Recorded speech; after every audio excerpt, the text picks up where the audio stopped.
Testing. Testing 1, 2, 3. En este programa, tus oídos tienen un asiento reservado. Aquí empieza Mesa de Sonido. Mesa de Sonido. Un viaje sonoro desde la primera fila del Teatro CCE Santiago. En cada episodio, este programa de radio inventada rescata los audios en bruto de conversatorios, conciertos y nuestras actividades más emocionantes. Cierra los ojos y prepárate para un viaje auditivo a través de la cultura. Empezamos.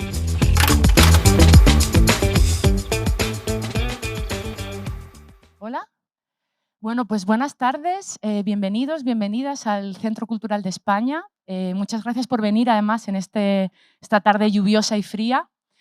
Y bueno, hoy tenemos aquí un invitado muy especial que además hemos perseguido mucho tiempo aquí en el Centro Cultural para que viniera, Amador Fernández Sabater. Muchas gracias, Amador, por visitarnos desde tan lejos.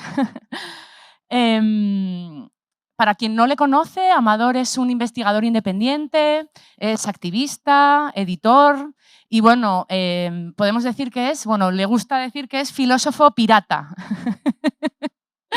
No sé si lo pirata, podemos decir en el Centro Cultural que nos encanta lo pirata, pero lo que sí podemos decir y que nos encanta, que nos gusta hacer en este Centro Cultural es generar o abrir espacios para debatir ideas, ¿no? De hecho, yo creo que nos gusta reivindicar espacios para hacernos tiempo para pensar y debatir sobre ideas, ¿no? Y yo creo que los que le conocéis, creo que Amador es la persona indicada para ello, ¿no? Además, hay algo también de Amador que nos gusta mucho, ¿no? Que es el pensar con la gente, el hacer filosofía con la gente. Y eso es lo que hemos estado haciendo aquí estos días. Amador lleva ya hace unos cuantos días que llegó aquí a Chile y ha estado haciendo una serie de actividades, entre ellas ha estado también presentando en el Espacio Tierra, un espacio, una cooperativa de colectivos y de espacios de encuentro, a quien aprovecho para agradecer, a Vitrina Distópica también y a Luciole Ediciones. De hecho, quiero mencionar que además tenemos unos textos de Amador que Luciole ha impreso, que están ahí disponibles para la venta. Además, bueno, también hemos visitado un colegio en Maipú, un colegio público en Maipú, donde nos hemos encontrado con profesores y con alumnos, con los niños de la escuela, para hablar un poco para conocer la escuela pública, ¿no? Y ver un poco los problemas de la escuela, que es uno de los temas que Amador también está trabajando actualmente. Mañana además estaremos en el Centro Cultural de la Moneda para hablar de un proyecto que tenemos sobre democracia e inteligencia artificial. Y bueno, otro de los motivos también por los que está aquí Amador es que el año pasado también publicó su último libro, Capitalismo libidinal, y lo que queríamos era no hacer una presentación de un libro como tal, sino que a partir de los temas del libro poder detonar una serie de unas discusiones, unas conversaciones, unos temas de discusión y un poco, bueno, os cuento la metodología que va a ser hoy. Amador va a estar media hora, ¿no? va a lanzar unas cuantas ideas durante media hora. Y el siguiente turno vendrá lo que llamamos una fila cero, ¿no? Tenemos unos invitados especiales también, que son la fila cero, que le harán unas preguntas a Amador y, por supuesto, el resto del público después también podrá, ¿no? La fila cero pues, está compuesta por Francisca Droguet, muchísimas gracias, del movimiento del MAT, Movimiento por el Agua y el Territorio, Silvia Aguilera, directora de la editorial LOM, Mario Garcés, gran historiador chileno también que forma parte de la editorial LOM, Paulo Slachewski, director de la editorial LOM, y Pierina Ferretti, directora ejecutiva de la Fundación Nodo 21. Quiero agradeceros mucho por este experimento de fila cero que no conocíamos en el Centro Cultural y yo creo que ya doy la palabra a Amador para que empiece. ¿Te parece? Vamos allá. Paula, ¿tú me avisarías a la media hora? Venga, media hora de reloj, así exacta. O 25 minutos. Venga, vale. Porque si no igual se me va...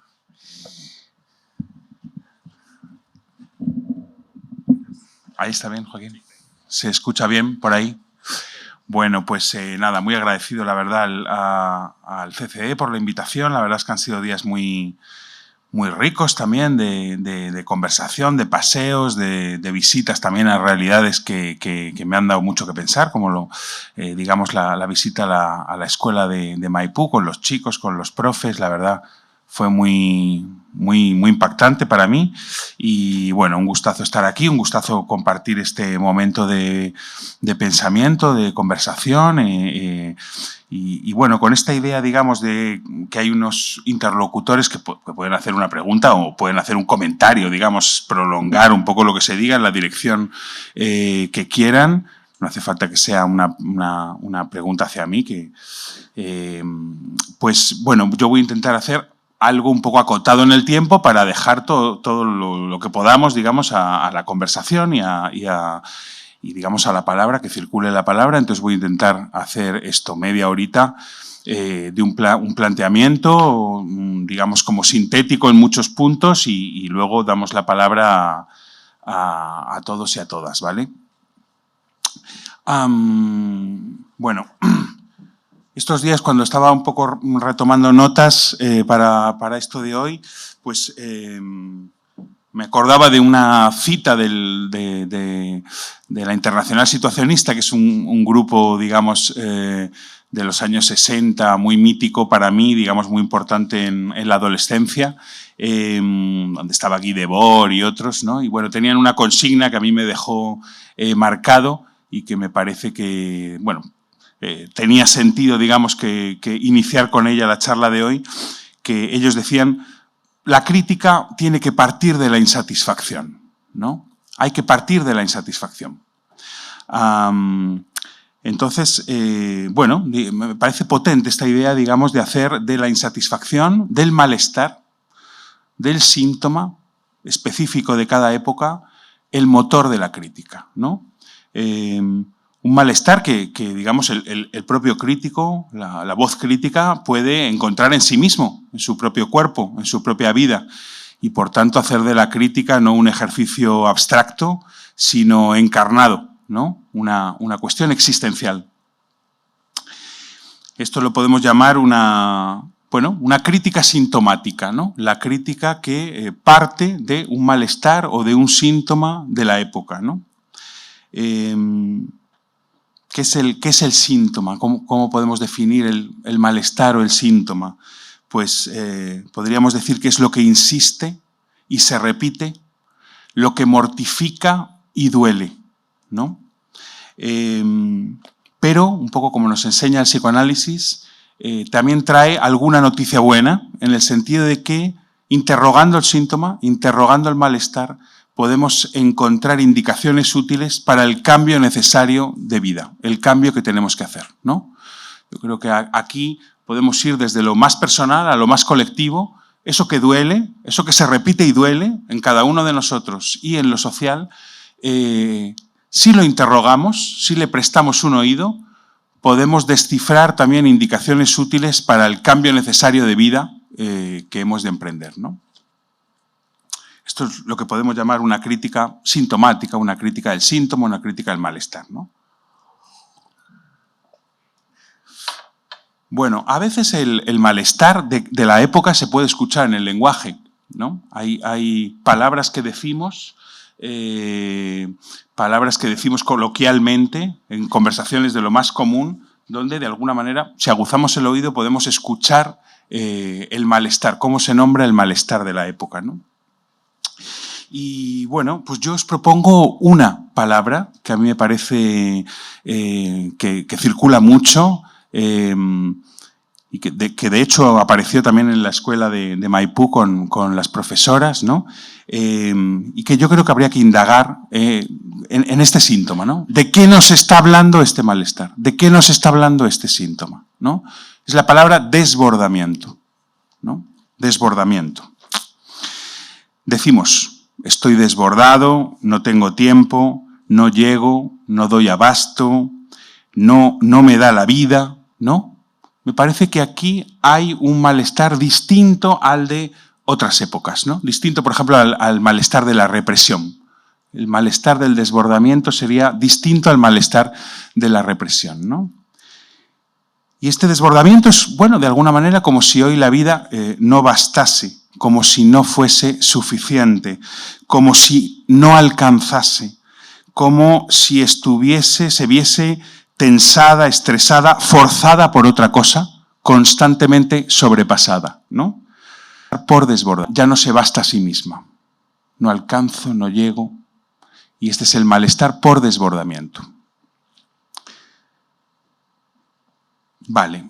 Otro punto sería el siguiente. Si podemos localizar este malestar por desbordamiento en 3 planos. A mí me gustaría que pudiéramos situarlo en 3 planos, ¿no?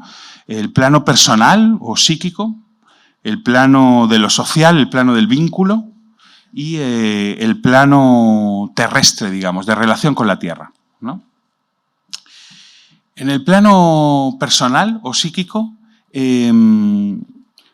bueno, en España, desde luego, por ejemplo, es muy común entre la gente joven lo que se llama, no sé cómo se llama aquí, si se llama igual, el ataque de pánico, ¿no? El ataque de pánico es como un malestar, una epidemia, digamos, muy difundida entre los jóvenes.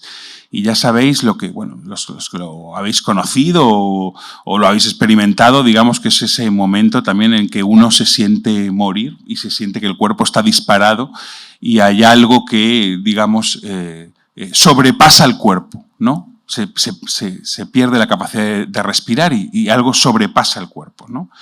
Es como un desborde, una sensación de que algo te desborda, ¿no? De que hay algo en exceso, un demasiado, ¿no?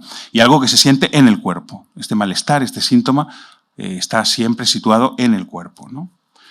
En Maipú fue curioso porque las profes usaban la expresión de que los chicos se desregulan, nos decían. Es que los chicos se desregulan, ¿no? Yo nunca había escuchado eso. Digo, mira, como el neoliberalismo se desregula y los cuerpos se desregulan, ¿no?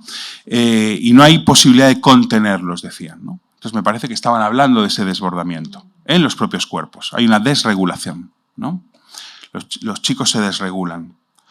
Vale, en el plano social, en el plano del vínculo o incluso de las instituciones básicas como la escuela, me parece que la percepción de desborde y de desmesura es también constante, ¿no? De hecho, me sorprendió mucho que la misma queja yo puedo escucharla en las escuelas con las que trabajo en España y en una escuela tan diferente como la del Maipú aquí en Santiago, ¿no? Escuelas muy diferentes a nivel también de clase, a nivel digamos, de contención material, a nivel de precariedad, ¿no? Y sin embargo, había una queja que era común, que por tanto me parece que habla de un malestar de época que me gustaría, que os propongo entender, ¿no? Y este desborde pues tiene que ver con las 1000 urgencias por resolver, las 1000 demandas que atender, demasiada velocidad, demasiada complejidad, ¿no? Y la vida, digamos, no alcanza para todo esto. Y por último, pues en el plano terrestre, en el plano, digamos, de lo que solemos llamar la ecología, ¿no? Pues bueno, eso es obvio, hay un atravesamiento de todos los límites biofísicos del planeta que está produciendo aquí y allá todo tipo de desequilibrios y de desarreglos. En primer lugar, pues el cambio climático y otros tantos, ¿no? Entonces también hay algo, digamos que un desbordamiento de todos esos límites que produce una desregulación también, un desregulamiento del cuerpo del planeta, ¿no? Entonces, bueno, yo haría este camino. Hay un desbordamiento que produce un agotamiento. Es otra de las palabras que por lo menos en España todo el rato se comparte en las conversaciones. El agotamiento, el cansancio, que no me parece que sea el agotamiento y el cansancio, digamos, que podían tener generaciones anteriores, que trabajaban en la fábrica, etcétera, etcétera. Es un agotamiento y un cansancio propio de esta época. Y finalmente, el colapso. La depresión en el plano personal, la desertificación en el plano terrestre y la implosión en el plano del lazo social, ¿no? Entonces, agotamiento, desbordamiento, que conduce a un agotamiento, y el agotamiento a un colapso. Y este colapso es la depresión en el plano personal, digamos, el burnout, ¿no? Es la implosión del lazo social y es la desertificación en el plano terrestre. Entonces, si hay 3 colapsos en lo personal, en lo social, en lo terrestre, necesitamos pensar 3 ecologías, ¿no? 3 ecologías. Y esta es un poco la propuesta que hizo el libro famoso de Félix Guattari de 1989, ¿no? Las 3 ecologías. Necesitamos pensar juntas la ecología mental, la ecología social y la ecología medioambiental, la ecología terrestre, ¿no? No pueden ser abordadas ninguna de ellas por separado. Las 3 tienen que ser pensadas juntas, ¿no? Es necesaria una nueva contaminación, una nueva transversalidad de saberes para producir una sabiduría o una sensibilidad que Guattari llama ecosofía, que es la sabiduría o la sensibilidad hacia estas 3 ecologías pensadas entrelazadas, no cada una por su lado, sino entrelazadas, ¿no? Y me parece una invitación muy interesante de Guattari, una provocación a repensar lo político en un cruce entre lo terapéutico, lo activista, lo artístico, ¿no? Digamos, a repensar lo político, no ya simplemente como una cuestión de poder, sino donde un cruce de saberes debe ser convocado, ¿no? Cruce de saberes de lo activista, de lo artístico, de lo terapéutico, ¿no? Repensar lo político por ahí para producir estas 3 ecologías que puedan responder a los 3 colapsos, ¿no? Vale, bueno, un cuarto punto. ¿Cómo pensar, cómo nombrar eso que está forzando el mundo, ¿no? Es decir, si hay un desbordamiento es porque ahí se está produciendo una forzatura del mundo. Algo está forzando el mundo y a cada uno de nosotros fuera de sus límites, más allá de sus límites, ¿no? Cómo nombrar y pensar esta forzatura de los cuerpos, ¿no? Esta forzatura de los límites que nos desborda, que nos agota y que finalmente nos deprime o nos lleva al colapso. Y ahí, bueno, de manera muy sintética, porque también es una invitación a pensar entre todos y todas hoy, no es que yo tenga una idea totalmente muy clara de qué es lo que está pasando, cómo pensar esta forzatura, pero bueno, 3 apuntes sobre algo que fenómenos que pueden estar contribuyendo, ¿no?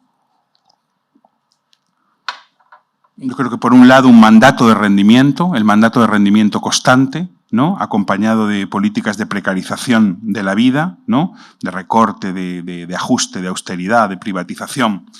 Una transformación del trabajo me parece que se está dando, ¿no? Es decir, el trabajo es cada vez más escaso, cada vez más precario, cada vez más fragmentado, cada vez estructura menos la vida y al mismo tiempo todo se vuelve trabajo. Toda la vida es un campo de aprovechamiento, un campo de rendimiento, un campo donde puede darse una ocasión para acumular, para especular, para dar el golpe, ¿no? Entonces, el trabajo se fragmenta, se precariza, se vuelve escaso y al mismo tiempo toda la vida se vuelve trabajo.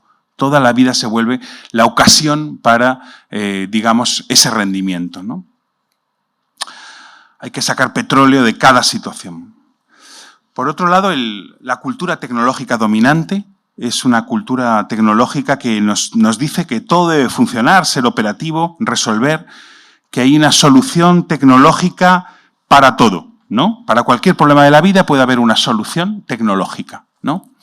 Que constantemente hay que buscar y constantemente tenemos que actualizarnos tecnológicamente en la búsqueda de esa solución a cualquier problema de la vida, ¿no? Desde el amor hasta la familia, hasta hay apps que, digamos, nos dicen que pueden resolver cualquier problema, ¿no? Y esto lleva también a un control tecnológico, otro fenómeno que me parece interesante, la extensión del control burocrático, ¿no?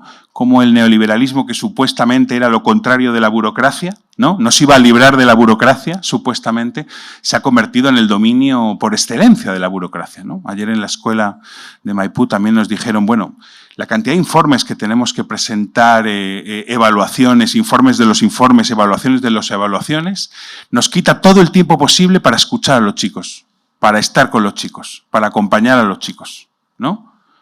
Entonces, el control tecnológico sería otra de las fenómenos que puede estar produciendo este desbordamiento, esta aceleración de la vida, ¿no?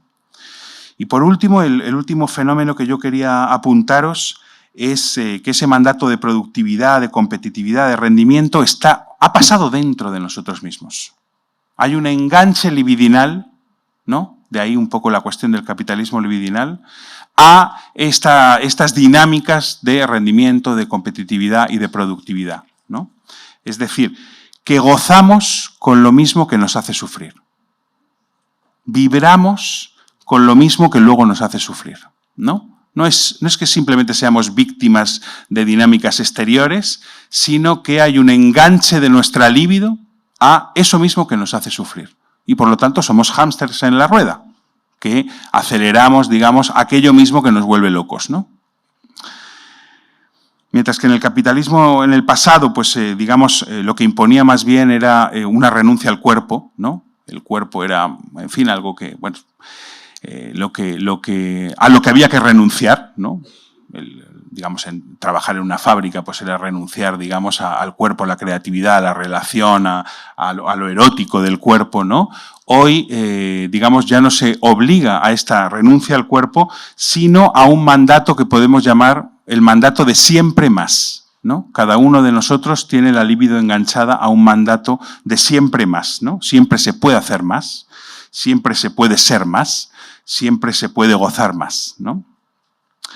Por lo tanto, me parece que aquí hay una cuestión fundamental para la política y es que el inconsciente se ha vuelto un campo de batalla.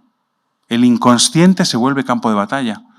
Estamos enganchados libidinalmente y, por tanto, en el plano inconsciente a estos mandatos de rendimiento, ¿no? Claro, ¿qué sabe la izquierda del inconsciente? ¿Qué sabe la izquierda del inconsciente? Me pregunto, ¿no? Porque su tradición es mucho más racionalista. Pasa por concienciar, por persuadir, por pedagogizar, por comunicar, ¿no? Pero ¿qué sabe de la disputa del deseo? ¿Qué sabe de la disputa del deseo? ¿No? Me parece que la pedagogía, la crítica, la batalla cultural, etcétera, tiene severos límites si pensamos que el inconsciente se ha vuelto un campo de batalla porque nuestra propia libido está enganchada a esos mandatos, ¿no? Vale, bueno, una penúltima cosa. Me gustaría plantear todo esto sintético para charlar, estirar, conversar, dar la vuelta entre todos y todas. 3 relaciones hoy con el síntoma. 3 relaciones con este síntoma que hemos descrito hasta ahora, que de alguna manera se convierten en 3 opciones políticas del presente. La primera es ante el síntoma, ante la crisis, la negación, ¿no? Negar resueltamente todas las señales de alarma, todo lo que habría que escuchar, todo lo que está crujiendo en los cuerpos, el cuerpo de cada uno de nosotros, el cuerpo de los vínculos, el cuerpo de la tierra, ¿no? Todo lo que podría darnos que pensar para cambiar, ¿no? Y esto es el negacionismo de la extrema derecha. El negacionismo de la derecha y de la extrema derecha es negarse a escuchar el síntoma. No quiero escuchar nada de lo que me dice que habría que cambiar nuestra manera de vivir sobre el planeta. Y al revés, niego brutalmente que esto esté pasando, ¿no? Esto es lo que me parece que podemos pensar como el negacionismo de la extrema derecha, ¿no? Negacionismo de la violencia contra las mujeres, negacionismo de las desigualdades sociales, negacionismo del cambio climático. Nada de esto está sucediendo, ¿no? Lo que pasa es que hay unos agentes malvados de lo que nos daña. Están los migrantes, están las feministas, están los trans, ¿no? Que son los que provocan ese mal. Del síntoma no somos responsables, según este negacionismo. Lo que hay es chivos expiatorios que habría que eliminar para volver a recuperar la tranquilidad, la prosperidad, la normalidad, ¿no? Make America Great Again. O sea, hacemos un muro muy grande con respecto a los malos que provocan el mal, podemos dejarlo fuera y recuperar la normalidad, ¿no? Por lo tanto, me parece que la derecha y la extrema derecha hoy configuran lo que podríamos llamar una política sacrificial. Es decir, sacrificando a la población más débil, podríamos recuperar una normalidad, un cuerpo pleno, la identidad, ¿no? Entonces, bueno, esto sería la primera relación con el síntoma. Negarlo y encontrar culpables de eso en el exterior, ¿no? Para erradicarlos, deportarlos, eliminarlos, detenerlos, etcétera, etcétera, ¿no? La segunda relación con el síntoma la podríamos llamar la contención. Me parece que sería la opción progresista, ¿no? Es, bueno, en lugar de escuchar radicalmente el síntoma como algo que nos está diciendo hay que cambiar sustancialmente, cualitativamente las maneras de vivir sobre el planeta, pues bueno, la idea de que podemos minimizar los daños, ¿no? Minimizar los daños con políticas de contención, ¿no? Me parece que la izquierda lo más que llega hoy son políticas de contención, que por supuesto me parecen mejor que las de la extrema derecha y que yo voto regularmente en España sin ningún problema. Pero, ¿cómo contener lo incontenible? ¿Cómo contener un sistema que es incontenible, que produce ese desborde permanente, que no se puede paliar simplemente, ¿no? Bueno, me parece una ilusión del progresismo que puede explicar que decepcione de manera recurrente, ¿no? Decepciona a Tsipras, decepciona Alberto Fernández, decepciona a Boric, no sé, vosotros me diréis, decepciona a Pedro Sánchez, que está a punto de caer, ¿no? La idea de que podemos contener lo incontenible del capital, esa ilusión, ¿no? No atreverse a una vía más radical, aunque sea reformista, digamos, es lo que lleva, digamos, a la izquierda a la decepción. A decepcionar, ¿no? Entonces, segunda relación con el síntoma, la contención.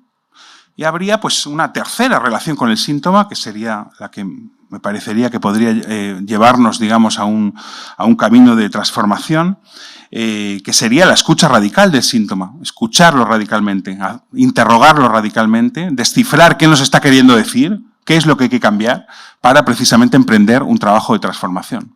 Y de nuevo creo que digamos, podemos ir de lo personal a lo colectivo, ¿no? Es como cuando hay algo de la vida que nos está haciendo daño, que nos está haciendo ruido y también al mismo tiempo nos está diciendo tienes que cambiar de vida, ¿no? Me parece que es el camino más difícil porque, digamos, el síntoma es lo que no se quiere escuchar, es lo que no nos da la razón, es lo que duele escuchar, ¿no? En nosotros mismos y en nuestra forma de vida, ¿no? Porque es lo que hiere nuestro narcisismo también, ¿no? Me parece que hay una dificultad hoy muy grande de la izquierda para escuchar el síntoma, porque el síntoma, digamos, es toda esa población que no vota izquierda, cuya rabia no se encarrila por la izquierda, que puede tener que ver con lo que pasó aquí con las votaciones de las dos constituciones, ¿no? Y que es lo ambiguo, lo ambivalente, lo impuro, lo sucio, pero que es lo que hay que escuchar porque es lo que nos puede dar indicaciones sobre el mundo en el que estamos viviendo y cómo salir de él, ¿no? Hay una frase de San Agustín que a mí siempre me ha gustado mucho que decía la salida del infierno está donde las llamas son más altas, ¿no? Entonces, donde las llamas son más altas es donde, digamos, está el síntoma precisamente. ¿Puede la izquierda escuchar a lo que no le da la razón? ¿A lo que no le da una palmada en la espalda? ¿A lo que no se entiende bien? ¿A lo que habla en un lenguaje sucio, impuro? ¿No? Me parece que sería bien necesario, ¿no? Pero para escuchar hay que salir también de determinados esquemas, como el esquema de la batalla cultural, ¿no? El esquema de que vamos a convencer, a seducir a los demás, en lugar de ponernos a la escucha, ponernos en diálogo, ponernos en conversación, a pensar con, no a seducir, a convencer, a colocar unos mensajes que nos permitan, digamos, que el otro se adhiera a lo nuestro, sino a pensar con el otro. Vale. Bueno, un par de cositas más y abrimos conversación de la forzatura. Vale, pues estaría esta cuestión de la forzatura del mundo, de la vida, forzatura de uno mismo, del vínculo social, de la materia, de la tierra, este empujar todo más allá de sus límites, este desbordamiento que lleva al agotamiento y finalmente al colapso, ¿no? Y esta forzatura a nivel político yo creo que la podemos llamar directamente la guerra, ¿no? Es una guerra contra lo vivo, ¿no? Es la guerra contra lo vivo. Son las políticas extractivistas, depredadoras, tanto de la energía personal como de la energía relacional, como de la energía terrestre, ¿no? Entonces, bueno, hay que pensar qué hacer en un escenario que es de guerra, ¿no? Esta forzatura son políticas de guerra contra lo vivo, ¿no? Se extrae, se explota, se estruja, se tritura, ¿no? Y de alguna manera es una guerra contra lo vivo. ¿Qué hacer en un escenario de guerra, ¿no? Cuando no queremos convertirnos en un ejército más de los que están luchando por el poder, ¿no? A mí hay una consigna que lanza últimamente este amigo y pensador italiano Franco Berardi Bifo que me resuena, que me parece interesante, que es la de deserción, ¿no? cabe la deserción. Cabe la deserción, ¿no? No es una consigna muy clara, me parece. Es una consigna algo más poética, digamos, que nos dice, bueno, hay que inventar qué querría decir la deserción, ¿no? No me parece que sea como una línea política. La deserción es hacer esto. Me parece que nos está invitando a pensar una posición dentro del escenario de guerra que permitiría, digamos, un movimiento, ¿no? Yo no entendería la deserción como irnos a otro lugar. No sé a qué otro lugar nos podríamos ir. No tengo ninguna gana de irme a otro lugar, la verdad. Yo estoy, digamos, bien a gusto, por ejemplo, en las escuelas, ahí con la propia materia más impura de lo social, trabajando, escuchando con los chicos. No sé, me parece el lugar más apasionante donde estar. No tengo ninguna gana de irme a otro lugar, a una comuna con 4 amigos que piensen como yo y que vivan en el campo. No me atrae nada eso. Entonces no pienso la deserción en términos topológicos, de irnos a otro lugar. La pienso como un movimiento, digamos, ¿no? Como un movimiento que podemos definir así. Es resistir y pensar distinto, resistir pensando distinto, resistir y vivir distinto, ¿no?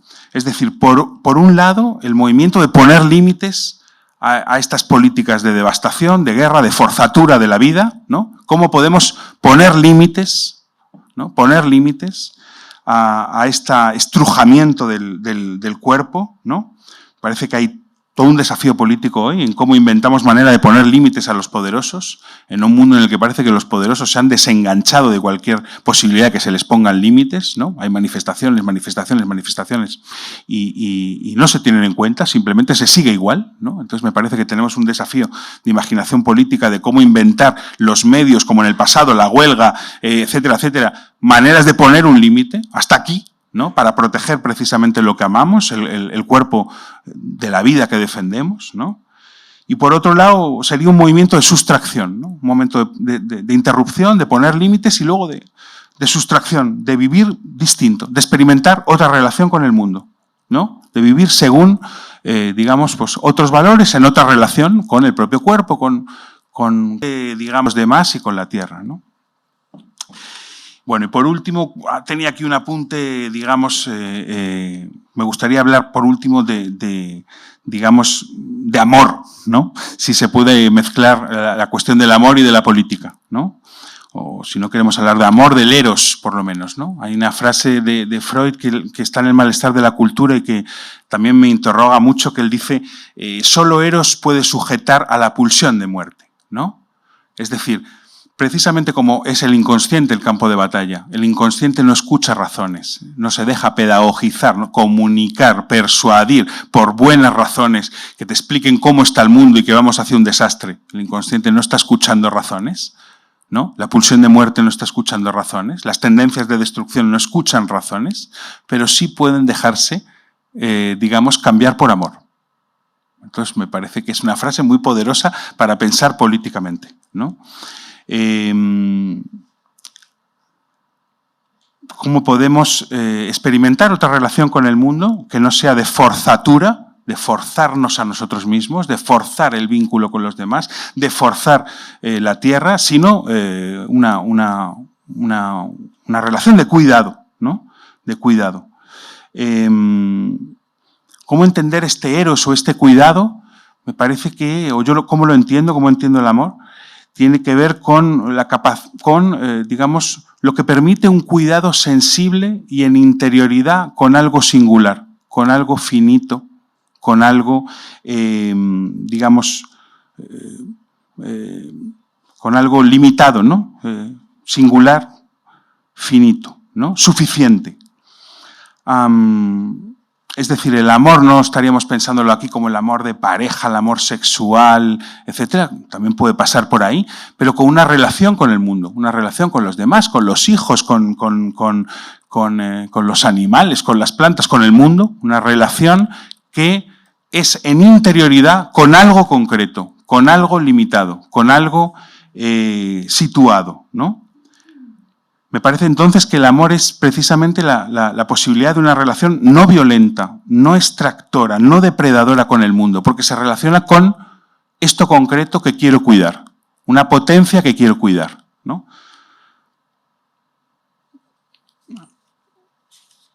Mientras que este brutalismo, digamos, en el que vivimos sería esta política de extracción, de sacar de todo, de extraer de todo, petróleo que tiene que salir de cada cosa. El amor es lo que permite tener una relación con algo situado, concreto, que me basta, que eso me basta, ¿no? Digamos, donde se trata de cuidar, embellecer, enriquecer la existencia de algo concreto, ¿no? Bueno, no sé si luego podemos discutir, a ver si se entiende un poco esta distinción entre, digamos, o cómo, por qué el amor puede precisamente predisponernos a una relación con el mundo que no sea extractiva, sino que sea subversiva, ¿no?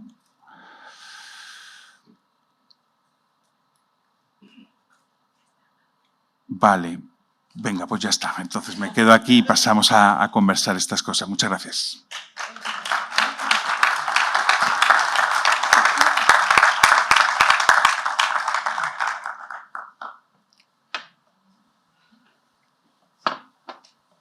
Bueno, uno mismo se aclara muchas veces cuando escucha a los demás que le devuelven algo, o sea que yo también necesito la conversación para saber lo que pienso. Así que os invito a ello.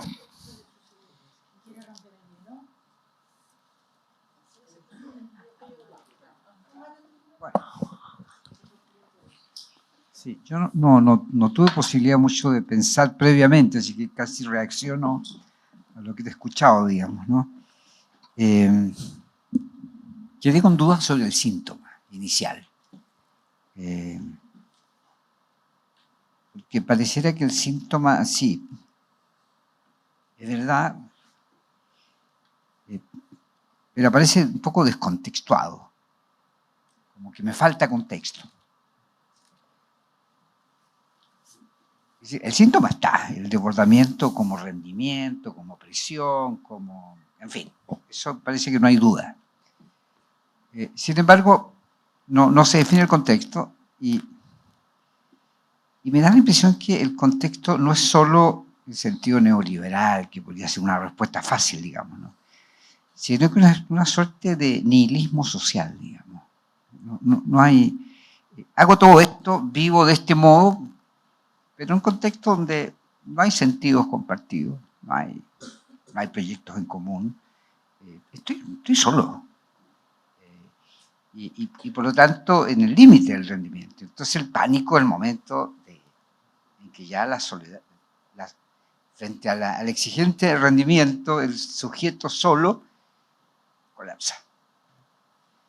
Entonces me quedo con esa duda y cuando te escucho más las vías de salida, incluyendo el amor, me parece interesante porque abre sentido. O sea, invita a construir sentidos, digamos.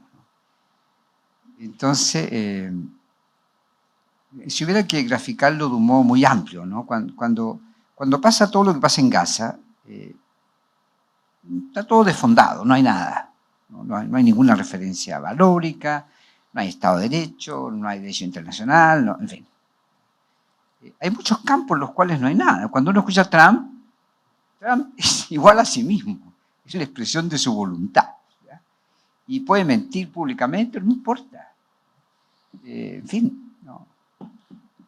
Entonces, mi pregunta sería si no hay algo desde el punto de vista contextual con el nihilismo que hace que esta presión alienante por rendir esté vacía. Y entonces la pregunta por el sentido se vuelve mucho más radical. Estoy reaccionando nomás. Sí, me parece muy bien.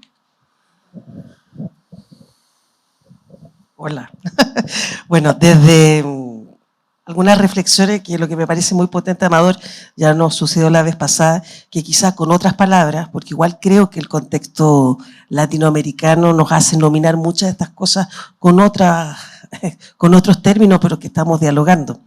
Y, por ejemplo, haciendo como una invitación que hemos pensado mucho desde distintos espacios de defensa territorial, para nosotros y nosotros ha surgido la urgencia de salir del relato colapsista. De hecho, la noción de colapso, hemos reflexionado muchas veces que es más fácil pensar el fin del mundo que el fin del capitalismo. Y de hecho, muchas veces hablamos que nuestra gran disputa hoy es el imaginario que pasa con la ciencia ficción. Yo me acuerdo que uno de los textos maravillosos de Le Guin, Los desposeídos, cuando grupos anarquistas se van a la luna, como tú dices, bueno, no queremos irnos de aquí, pero una experiencia interesante, irnos todos a la luna. Tiene que ver esta imposibilidad que se nos ha dado, que hasta la ciencia ficción en clave imperialista, extractivista, la guerra de las galaxias, o sea, hasta el espacio máximo de explosión, podríamos decir, de nuestras libertades, también tan coartadas en esta subjetividad tan anclada. Entonces, ahí yo creo que hay ámbitos que han sido muy importantes que hoy se están pensando. Por ejemplo, el movimiento zapatista hace mucho rato que no habla de colapso, sino de la tormenta.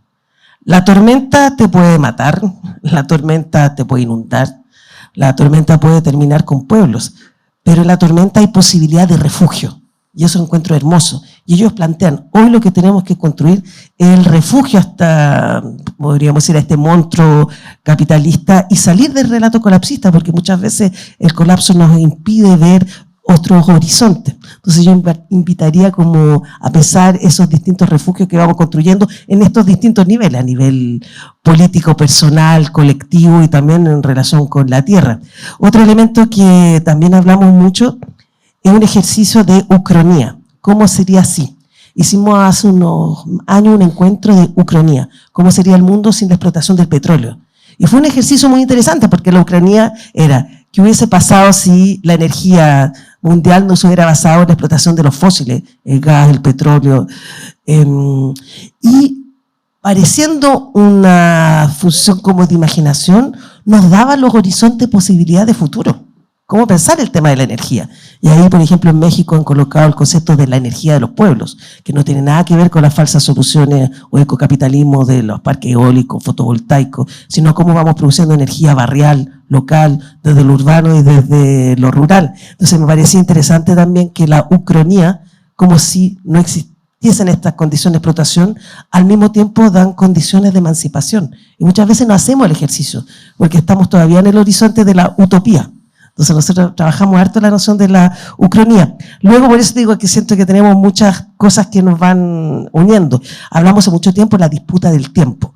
De hecho, hay una colectiva feminista, SOF, en Brasil, maravillosas, que han trabajado muchísimo este tema de cómo vamos disputando los tiempos. Y de hecho, recuerdo también muchas veces en la primera convención, con todas las complejidades, contradicciones que hubo si no hubo participar, estaba el tema del tiempo. No había tiempo, no había una temporalidad dada con la relación con la tierra, no había una temporalidad dada con la temporalidad de las confianzas, de los cariños, de la toma de decisiones. De hecho, nosotros jugamos harto con la palabra barbecho. O sea, cada vez más necesitamos un tiempo que nos recuerda a la naturaleza. La naturaleza siempre, para cultivar y crear, necesita barbecho. Y cómo nosotras trabajamos desde esa relación con la tierra de nuestros barbechos como pueblo. Además, con una gran contradicción, y quizá eso me gustaría que ahondara, esta necesidad urgente de cambiarlo todo, porque la crisis climática es ya, y al mismo tiempo la disputa del tiempo. Cómo somos capaces de lidiar con esos dos horizontes que no son nada fáciles. La urgencia y la construcción de nuevos horizontes. Y nuevamente el zapatismo nos entrega otro desafío. 120 años, en el último encuentro del año pasado, plantearon que el horizonte de cambio era 120 años. Mucha gente nos miramos con cara, bueno, por lo menos ya llevamos 40, nos dijeron, para subirnos el ánimo. Pero decían, nosotros no podemos, nosotros somos pueblo originario, no pensamos una temporalidad dada por el hoy y el ahora. Todos los procesos que estamos hablando requieren de esta temporalidad y nos hablaban además de dos desafíos que creo que también es interesante. Decían, la lucha de el común, porque no es lo común, el común territorio, el común comunidad, el común naturaleza, el común espíritu y la no propiedad. Y cuando hablaban de la no propiedad, incluyendo la no propiedad colectiva, como era la experiencia de los ejidos. La propiedad es el horizonte más destructor que ha tenido el capitalismo y te invitan a eso. Y finalmente, como en esta resistencia, estos tres planes ya terminándolo, nos hablaban de la importancia de la organización, la comunidad y la fiesta. Y creo que es importante lo que hoy, sobre todo en territorialidad aquí, y ahí quería también preguntarte, en este horizonte de cómo hay un ejercicio de politización de lo sagrado y de lo festivo muy importante, que a su vez ha generado la criminalización de ese espacio. En Argentina hay colectividades aymaras que hacen su festividad de difuntos y va la policía militar a expulsarlo. Acá la criminalización y persecución constante a las figuras machas, autoridades mapuche también nos dan cuenta de cómo esa misma politización a la vez la criminalización. Y lo último, sin duda para mí acá en Chile, es muy difícil marcar la diferencia entre contención y represión. Estamos en un gobierno de Boris, donde se aprobó la ley Naín Retamal, donde se ha profundizado la militarización en Gualmapu. Entonces, esas categorías de diferenciación, siento que en realidad, como las nuestras, son muy difíciles de apelar, donde un progresismo ni siquiera, a mi modo de ver, tiene giro autoritario, sino que son simplemente continuidad de ese autoritarismo neoliberal.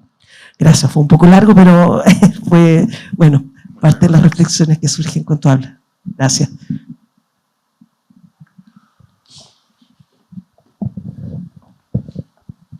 Bueno, gracias a Amador y a todas las que intervinieron. A mí me gusta mucho leer y escribir, o sea, leer y escuchar a Amador, lo escucho permanentemente en YouTube mientras cocino o hago las labores propias de la reproducción más doméstica, porque creo que en tus libros, en tus entrevistas, en las cosas que escribes en blogs, hay un espacio para pensar cosas incómodas que requieren tiempo, y a mí me ha servido un poco como autoayuda la conversación con Amador y con otros amigos que están pensando estos problemas, para entender, yo creo que el golpe fuerte que nos pegamos con el primer proceso constituyente, ¿ya? Que de alguna u otra manera fue como una condensación de varias de las cosas que estás proponiéndonos pensar. Por una parte, para quienes pudimos estar en los días del estallido social, era, yo creo que indudablemente una expresión de malestar social, no partidario, digamos, no a mí que llevo, bueno, como muchos de los que estamos acá, mucho tiempo, un par de décadas o más, participando, no sé, desde el movimiento estudiantil, las marchas contra el sistema previsional chileno, etcétera. En todas esas manifestaciones nos encontrábamos más o menos los mismos, en los momentos más masivos éramos mucho más que los mismos, pero nunca tantos como los que fuimos en el 2019, y fue la expresión más popular, digamos, era como si Chile hubiera ganado el Mundial, una cosa así, una cantidad de gente muy masiva. Y efectivamente ahí todas las pancartas eran de distintos malestares, digamos. Yo me acuerdo pasarse saqueos de farmacias y los primeros productos que se saqueaban y se repartían eran los ansiolíticos. Así, tal cual, o sea, se hacían, digamos, las gavetas de ansiolíticos eran las primeras que se acababan en los saqueos de la farmacia, y eso es muy sintomático, ¿cierto?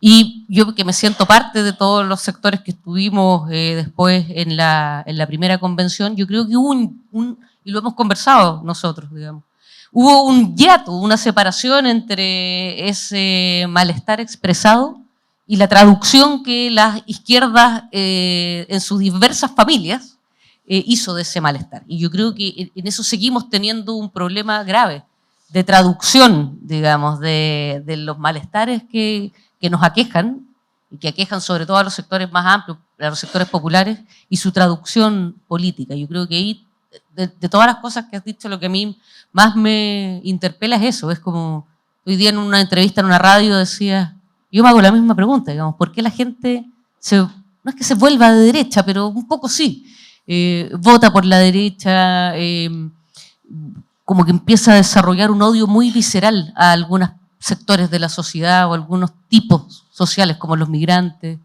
un odio que es como que no es racional, es muy visceral, y esa pregunta de por qué en un momento de tanto malestar, digamos, no es la izquierda la que crece, sino la derecha. Ahora, esto no es automático tampoco, porque también es verdad que en los últimos 30 años hay momentos donde las izquierdas han tenido su oportunidad. Lo tuvo Syriza en Grecia, medio que la tuvo Podemos en España, medio que la tuvo el Frente Amplio en Chile. Y cuando hablamos de la decepción, no es solamente una cuestión, yo lo trato de pensar así, como renuncias morales de las izquierdas que llegan al poder. No es que Tsipras traicionó moral también, sí, al pueblo griego, digamos, después de hacer un plebiscito donde mayoritariamente se vota no y acepta las condiciones que el Banco Europeo le impone. No es solamente una traición moral, hay algo más ahí, yo creo, que es un problema de fuerza, de falta de fuerza. Porque si lo traducimos todo a traiciones morales, es muy difícil de explicar, o muy fácil de explicar, que ya estos llegan al poder y se corrompen. Sí, pero creo que hay algo más ahí detrás de lo que pasó con Syriza, detrás de lo que está pasando en Bolivia. Hemos visto la descomposición en Venezuela, hemos visto descomponerse procesos que eran mucho más profundos, mucho más populares, mucho más arraigados incluso que lo que hemos visto en Chile. Eso yo creo que requiere como un pensamiento también mucho más profundo y más complejo del que quizás hemos sabido producir.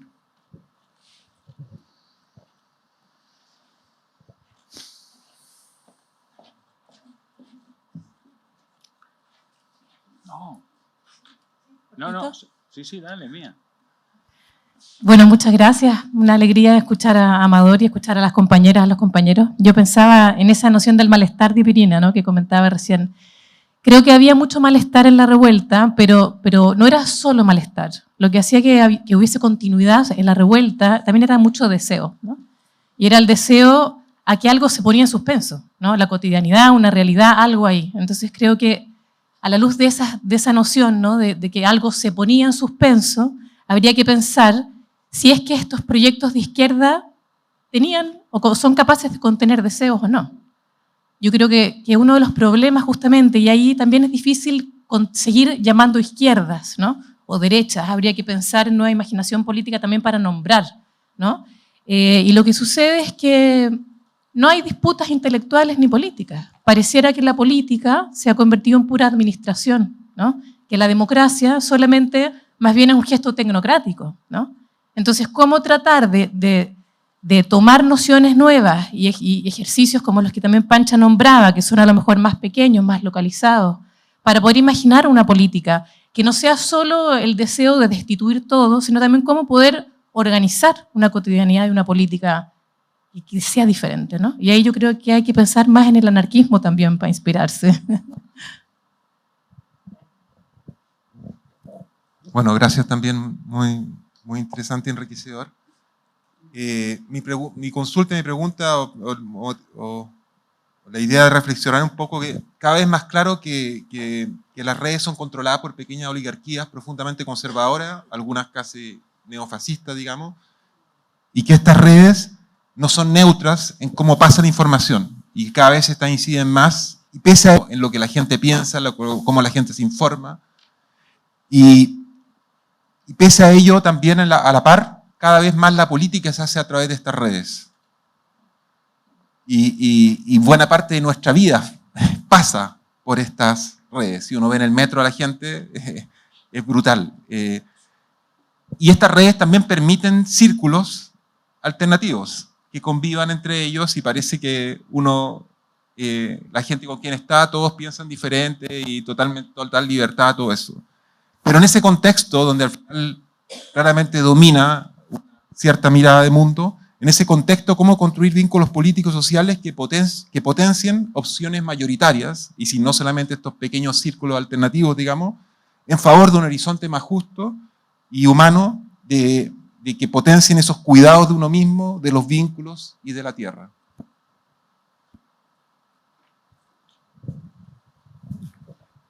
Tengo que decir algo. O sea, No. En cualquier momento que quieras de la conversación, que también la podemos abrir a la gente y ir encabalgando cosas, ¿eh? Dale, yo creo que sería bueno igual escucharte un poco porque se abren un montón de cosas, ciertamente. El solo hecho de escucharte, te había una oportunidad precisamente aquí en el centro, por streaming creo que fue, y ya ahí me pareció tu intervención una tremenda provocación para pensar, ¿no? Pero para pensar así, ¡pah!, explosivamente, y que yo siento que es lo que nos falta, ¿no? Los espacios para pensar colectivamente, para escucharnos y para discutir seriamente, digamos.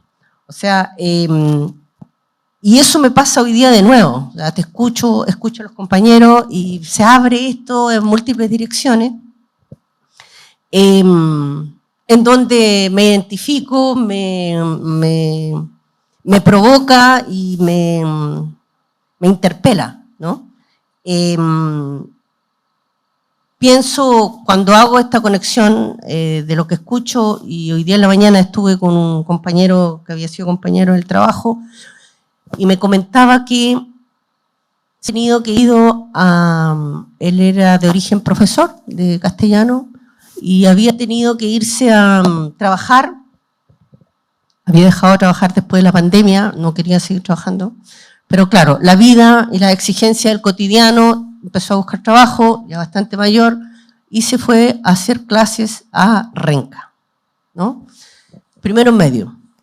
Era el tercer profesor de 2 que ya habían faltado, porque no era posible hacer clase, ¿no? Y me decía, y fue terrible, porque en verdad cuando llegué a la clase, efectivamente no pude hacer clase. Y al tratar de poner algún tema y poner algo que entusiasmara a los estudiantes, o por dónde escuchar y ver por dónde sus intereses y qué sé yo, en realidad no estaban ni ahí, ¿no? O sea, la sala estaba con la puerta abierta, tenía que poner a todos los alumnos presentes.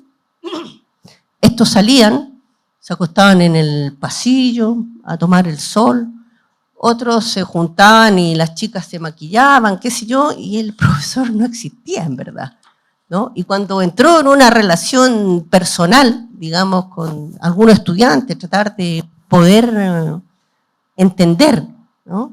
Poder escuchar más de cerca.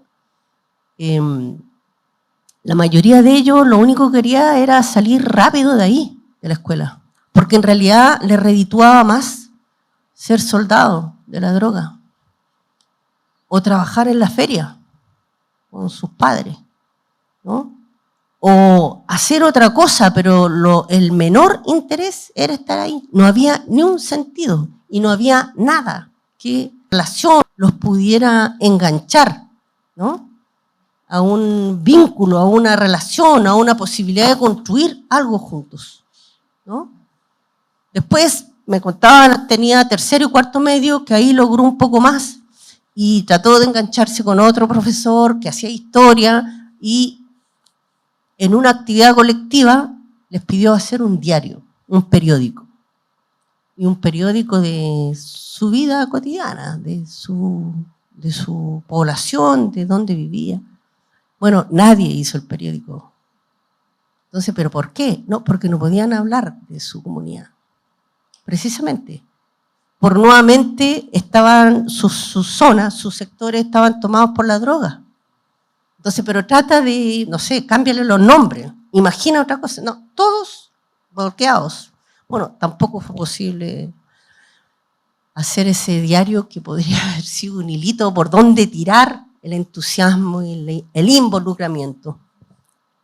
Yo lo escuchaba y pensaba, bueno, eso lo sabemos, lo conocemos, hemos escuchado historias similares, pero también sentía que lejos estábamos de eso. O sea, que esta sociedad está súper fragmentada, ¿no? Y eso nos llegan como noticias. Nosotros no vivimos eso. O sea, eso está lejos, es difícil. Yo pienso en los partidos de izquierda, precisamente. Esos allí no están. O sea, se rompió hace rato ese vínculo que, no sé, podía desde afuera y todo lo que quiera hacer reflexionar en conjunto, qué sé yo. Eso ya no existe, ¿no? Y me pregunto si hay interés que exista también, como para construir juntos algo distinto, si hay interés en escuchar desde ese lugar, ¿no? Para poder saber si hay algún hilo en donde exista esa comunicación y podamos comprender de mejor manera lo que allí está sucediendo y las posibilidades de construir una historia distinta. Porque finalmente están capturados, están seducidos, están clausurados de algún modo. Entonces, claro, escucho todo lo que aquí se señala y siento ánimo de escuchar a Francisca con todo lo que dice, ¿no? Pero claro, las realidades son muy disímiles y hay algunas que son muy hostiles, que yo no sé por dónde se entra, ¿no? Bueno, eso.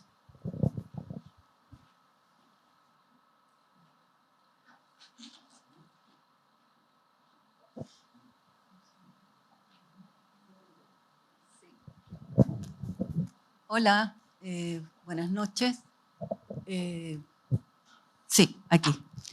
de todo este escenario que nos mostraste inicialmente, creo que me quedo con varios conceptos dando vuelta así como invitando a la reflexión, ¿no? Uno es el vínculo, que creo que es fundamental, ya sea a nivel personal, social o terrestre o ambientalista. Por otro lado, es cómo traer a la conciencia el inconsciente.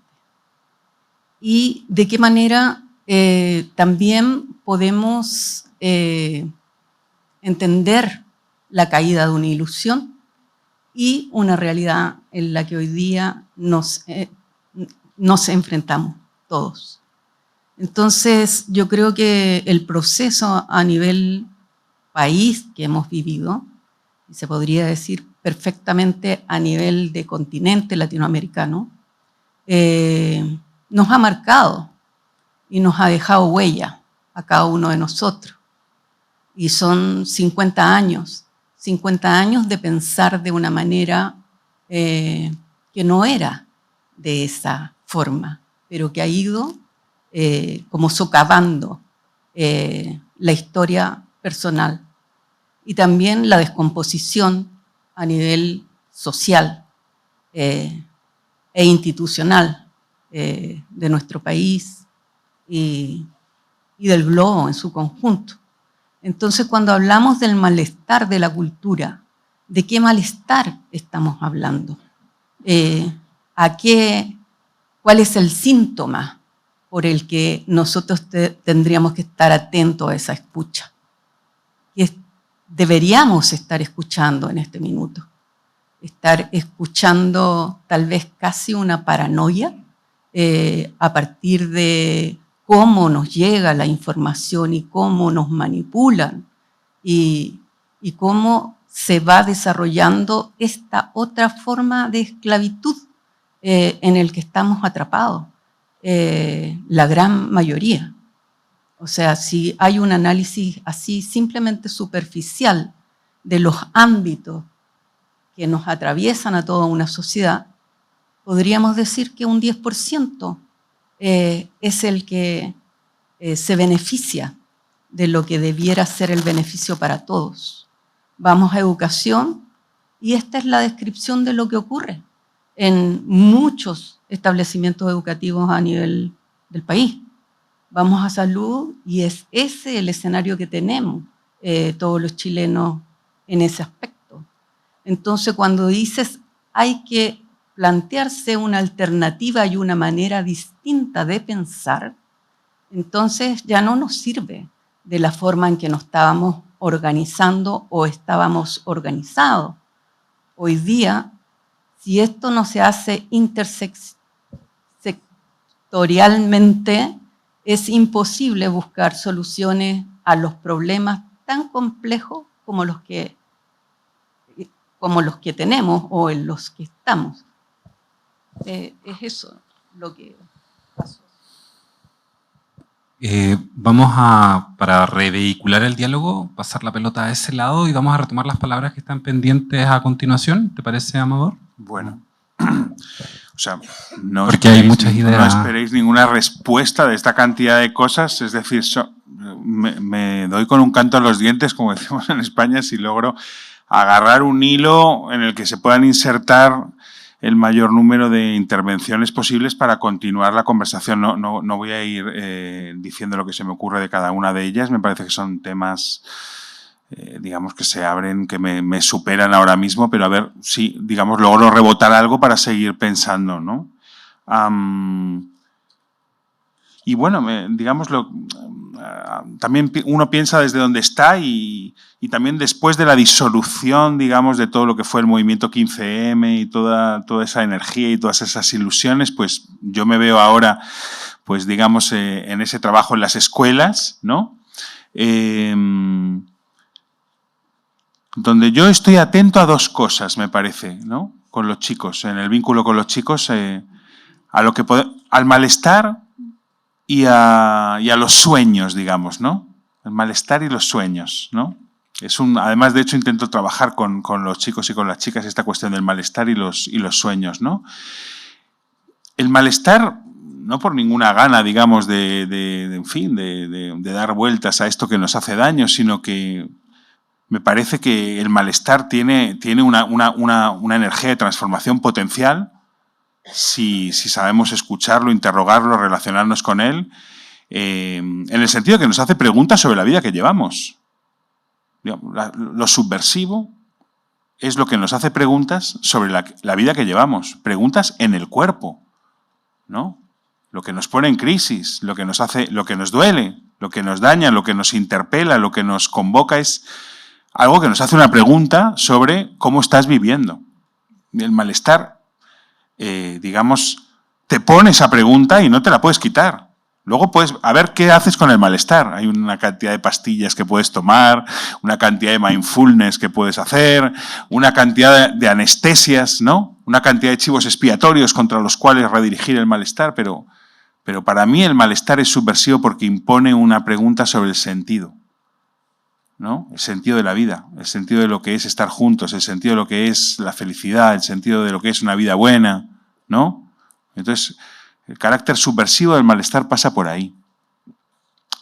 Y digamos, porque interrogando el malestar puede haber una transformación y un pasaje hacia deseo. Efectivamente, no se trata de quedarse en el malestar, ¿no? Es precisamente las ganas de dejar de repetir, las ganas de dejar de que eso que llamamos síntoma que insiste, se repite y siempre duele, cese, ¿no? Digamos, el anhelo de una vida mejor. El anhelo de una vida mejor, pero para lo cual hay que interrogar lo que duele. Entonces, me parece que digamos, lo peor y lo mejor van aquí entrelazados, ¿no? En ese sentido, pues yo, digamos, me estimula el pensamiento que nos pone en lo peor de lo que está pasando. No en el colapsismo quizá, pero que nos pone la realidad enfrente. Está pasando esto, está pasando Gaza, está pasando todo esto, ¿no? Pero no para regodearme en ello, sino para buscar desde ahí salidas, ¿no? Entonces, digamos, las dos ideas que más me obsesionan son la repetición de lo peor y la transformación. Son como los dos desafíos que quiero pensar, ¿no? Cómo una y otra vez se repite lo peor y cómo al mismo tiempo podemos escapar, puede haber una transformación, ¿no? Y luego la cuestión de los sueños también es muy interesante, no sé, a partir de un trabajo que hace un colectivo de Buenos Aires, también me he puesto a hablar de los sueños con los chicos, ¿no? De los sueños diurnos y de los sueños nocturnos, porque ahí hay una cantidad de anhelos.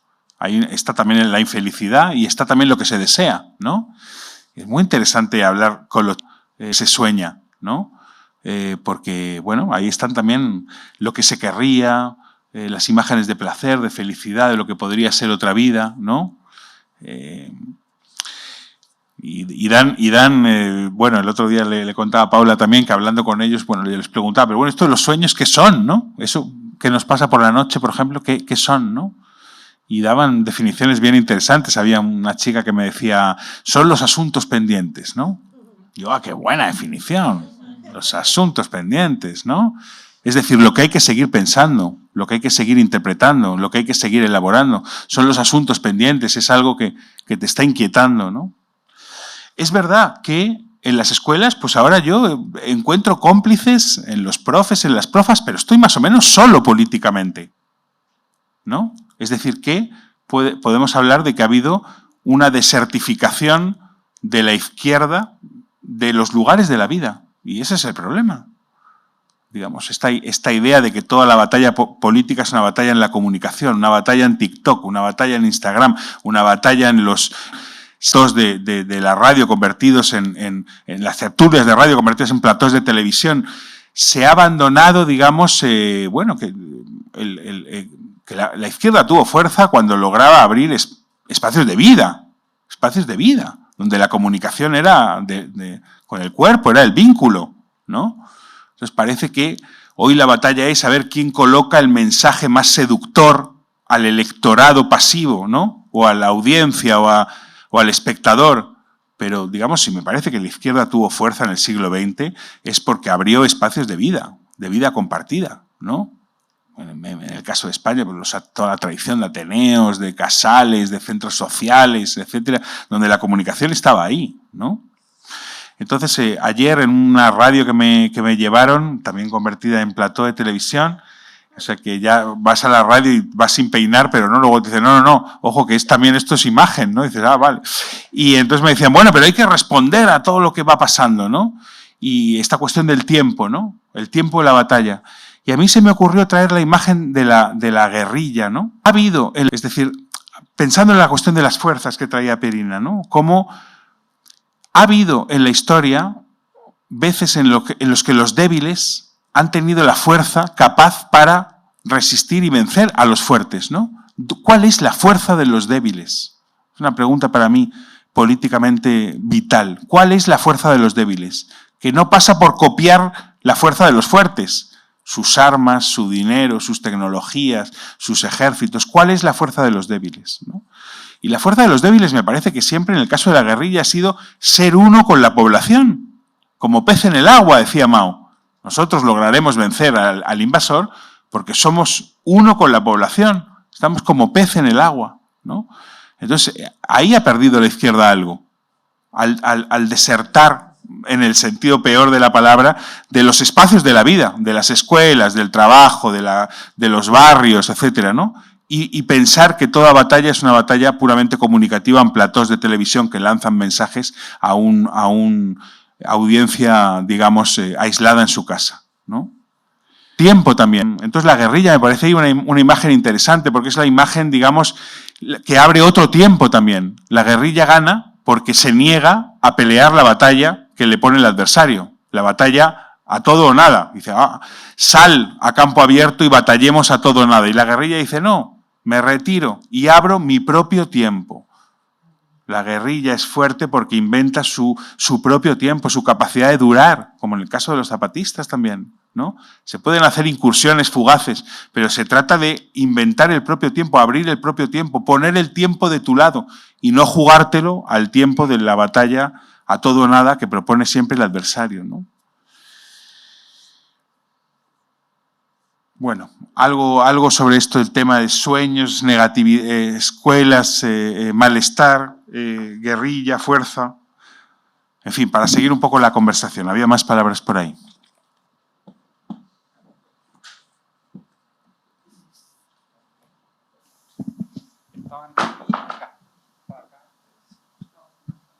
Sí.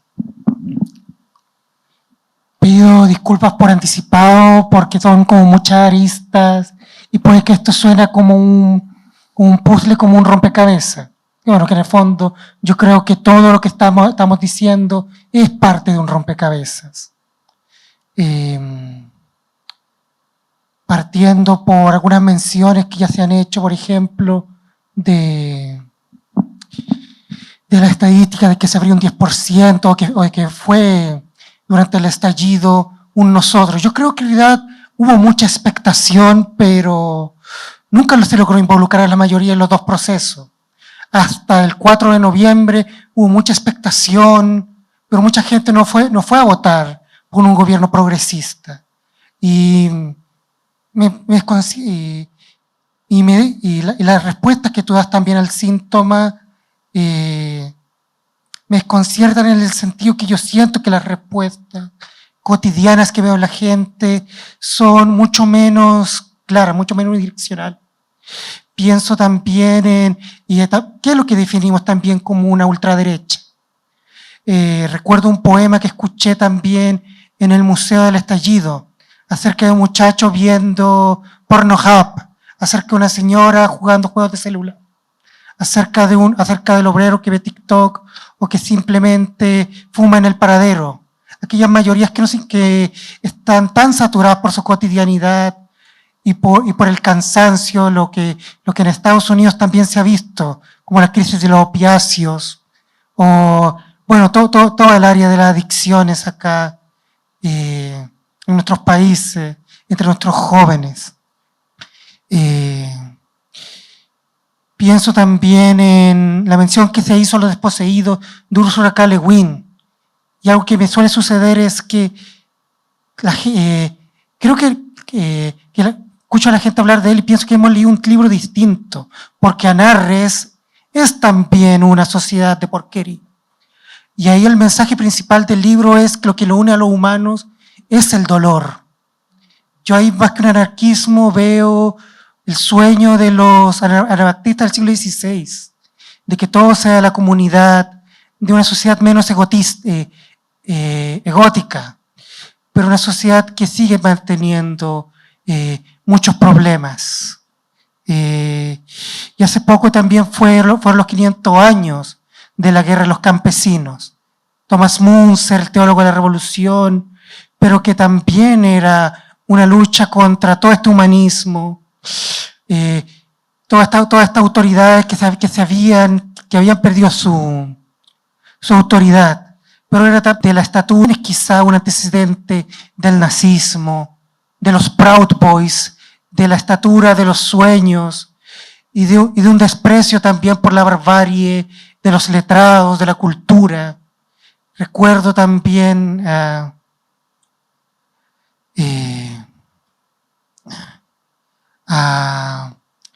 cuando en Cántico a Leibowitz hablan de la llamada para la simplificación, en que matan a todos los científicos para volver una especie de edad media, de tiempos más simples.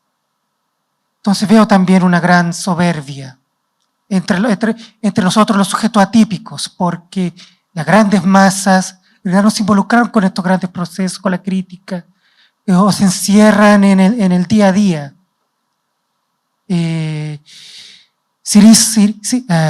Mismo Varoufakis habla también acerca del proceso de Syriza, de que el gran error ahí fue que ganaron el poder antes de ganar los vínculos de nuevo. Entonces, quizá ahí también se da la dicotomía o la tentación del mal menor siempre ha sido una ilusión autocomplaciente. ¿Acaso los que nos enfrentamos al mal, a ser los malos y no queremos ser los malos, y males muy mayores? La disyuntiva entre, por ejemplo, el infanticidio y la esclavitud, que muchos pueblos durante la conquista de América tomaron la decisión del infanticidio. Y no creo que yo haya creído que eso los hacía buenos. También, siento un poco más de genealogía, como también la propiedad dentro del modelo de modernidad se pone antes que la vida. Eso es lo que hace Locke. Y como bien decían antes, desprendernos también de esta noción de la propiedad, de el común, para volver a algo de lo común a lo que nosotros, los humanos, acaso también pertenecemos, y de cómo también muchas de nuestras luchas están permeadas también de esa idea del liberalismo o de poner los parches, de mejorar la experiencia, pero no mejorar los resultados, no de no poder proyectarnos tan adelante, de no poder hacernos cargo de la responsabilidad, de estar llenos de miedo. Compañero, no sé si podemos todo el rompecabezas, porque sí, habrá que ir buscando algún hilo.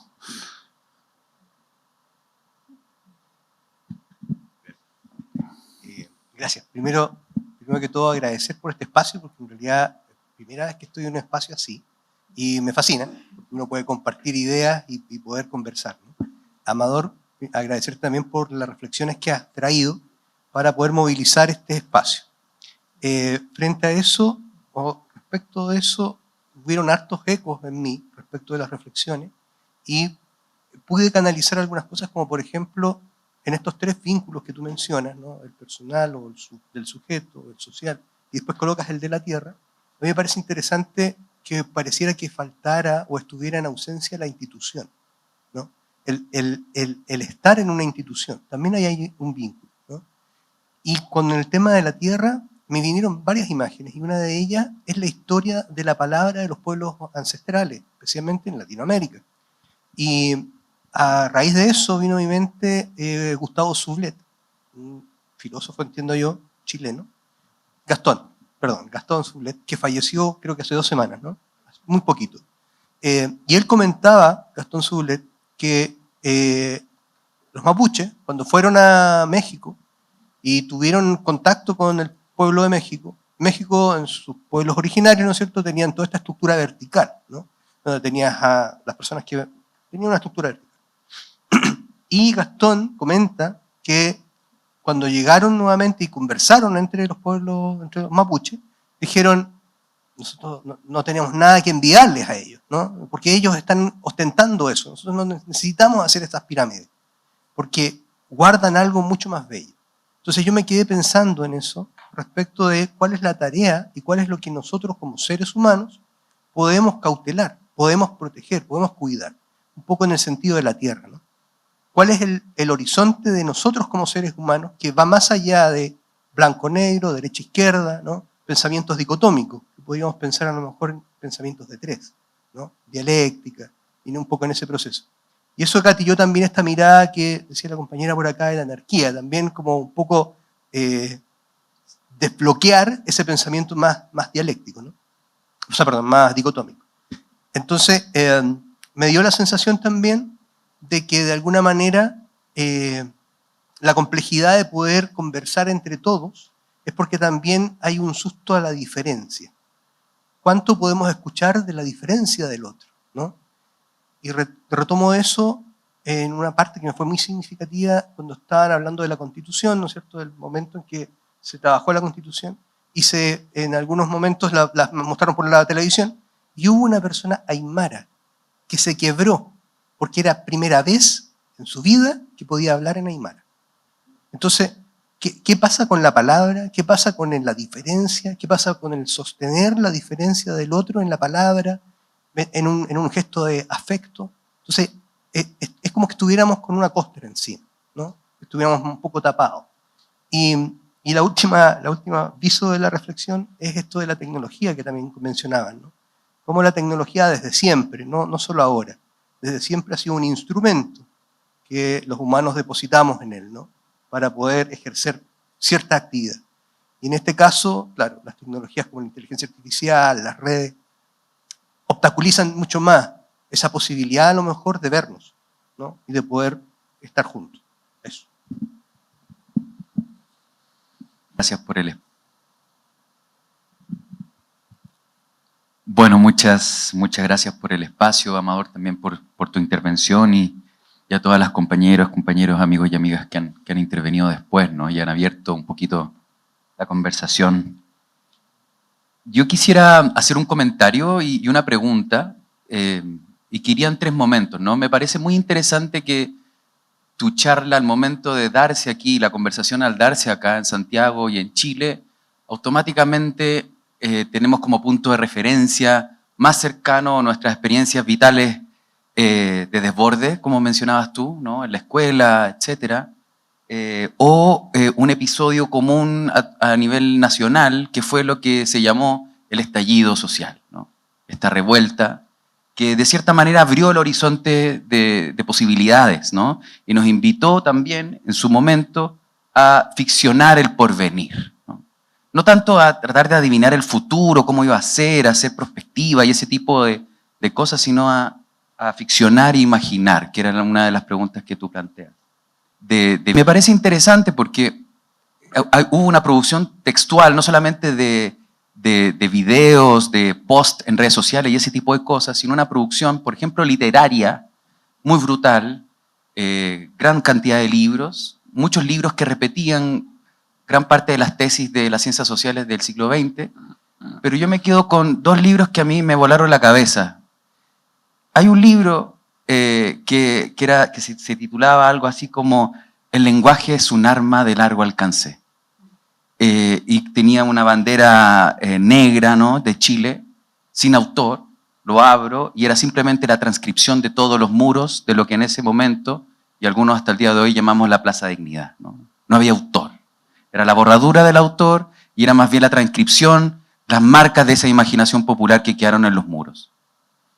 Y otro texto, también de un psicoanalista que se llama 18O, Psicoanálisis de un malestar, y que justamente arranca también sobre frases que están en los muros, ¿no? Por ejemplo, la dignidad en Chile cuesta un ojo de la cara. Se haga aludiendo directamente a las víctimas. Luego también hasta que la dignidad se haga costumbre, ¿no? no son 30 pesos, son 30 años. Y en estas formulaciones, de cierta manera, no había un autor, no había un líder, no había un partido, no había un programa, no había un proyecto político, pero sin embargo la imaginación popular ya habitaba en esas frases y cruzaba y fluía, y lo quisiéramos o no, estuviese diseñado o no, empezamos como un cardumen de peces o una bandada de aves que sin pleno concierto, sin planificación previa, empezamos a avanzar en una misma dirección, ¿no? Una dirección que no me queda claro si que era de izquierda ni de derecha, muy probablemente no tenía, era una multitud sin esa codificación política más bien molar o más desde arriba, ¿no? Segundo punto. La pregunta política, que me parece tú abres al final, es la pregunta por el qué hacer, ¿no? La interpelación a la izquierda es justamente una pregunta por la acción. ¿Qué hacemos frente a eso? La intervención de Pierina sobre la traducción es justamente la pregunta, ¿cómo lo traducimos eso? Hay un punto importante, ¿no? Que también aquí se dijo a propósito del caso griego, ¿no? Quizás el problema es que en un momento ganamos, y la pregunta aquí es ¿cuál es el lugar del gobierno? No de nuestro gobierno, sino incluso te invitaría a pensar la pregunta por el gobernar. Y es que lo que hemos diagnosticado aquí, lo que hemos conversado aquí, lo podemos vivir quienes estamos en la gestión cultural, levantando espacios culturales, espacios vitales de unión, de conversación, de producción del lazo, pero luego llega el Estado, llegan las instituciones, llegan las políticas culturales, por ejemplo, y en algunos casos no nos favorecen. Y en ese sentido, luego nos preguntamos, bueno, tal vez la izquierda la vez que estuvo más fuerte no era cuando solamente levantábamos espacios vitales, sino cuando ese movimiento de levantamiento de espacios vitales estaba articulado con fuerza política que tenía una vocación de gobierno para poder transformar de manera estructural las cosas, ¿no? Y en ese sentido, al parecer el hiato que podemos identificar es entre, a propósito de Guattari y otros autores que tú mencionaste, entre este hiato entre la micropolítica, ¿no? Esta vida de barrio, esta vida de construcción de espacios vitales, y esta política macro, ¿no? Esta macropolítica, esta pregunta por el gobierno que no terminamos por resolver. Cuando nos decimos que el problema de Syriza fue haber ganado, cuando decimos que quizá nuestro problema fue que ganamos después un plebiscito con 70%, ¿no? Y luego perdimos, ¿no? La pregunta es entonces, ¿qué hacer, ¿no? ¿Y qué hacer con un gobierno?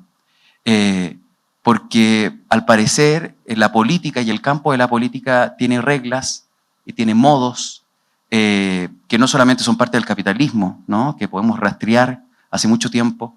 Solamente basta recordar que a Julio César, el último que le dio una estocada, fue Brutus. Entonces te invitaría a pensar, ¿cuál es el lugar del gobierno en esto, ¿no? ¿Cómo pensar el gobierno desde las preguntas que tú nos has planteado el día de hoy?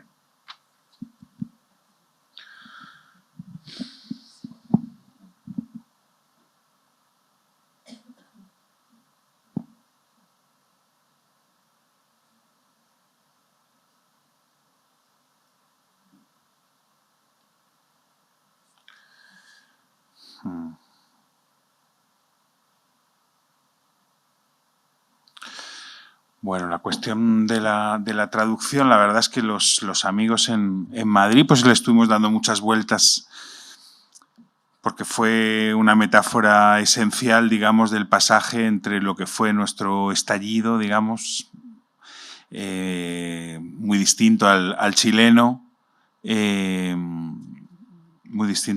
sí, en muchos aspectos, pero digamos que fue el movimiento 15M en 2011, y lo que fue la nueva política, digamos, que emerge con Podemos en 2014 y que se plantea una traducción institucional de lo que había pasado en la calle, ¿no?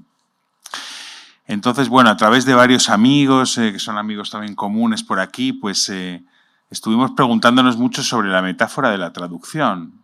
Claro, porque cuando utilizamos palabras, a veces parece como que son palabras inocentes. Bueno, traducir es como llevar una cosa de un sitio a otro, ¿no? Pero ¿qué es lo que un traductor lleva de un sitio a otro, ¿no? Entonces hay un amigo traductor argentino que digamos que plantea que se puede traducir digamos los signos o se pueden traducir las intensidades, ¿no? Que cuando un traductor traduce, ¿a qué pone el oído? a los signos, es decir, a la información contenida en las palabras de un libro que hay que volcar en otras palabras de otro idioma, o a las intensidades que tiene una escritura, es decir, a lo que el cuerpo le hace al lenguaje, al ritmo, al fraseo, a la potencia que tienen esas palabras para tocar, conmover cuerpos, etcétera, ¿no?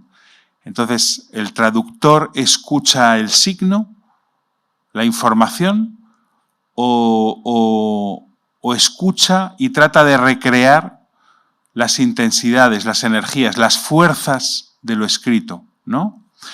Entonces, digamos, para mí en España el problema es que la traducción se quedó a nivel del signo, ¿no? Es decir, la traducción que hizo la nueva política de lo que había ocurrido en la calle tomó algunas reivindicaciones, pero nunca recreó el movimiento mismo de la calle. Al revés, lo borró, ¿no? Y la calle había tenido, digamos, como potencia, por ejemplo, el encuentro entre diferentes.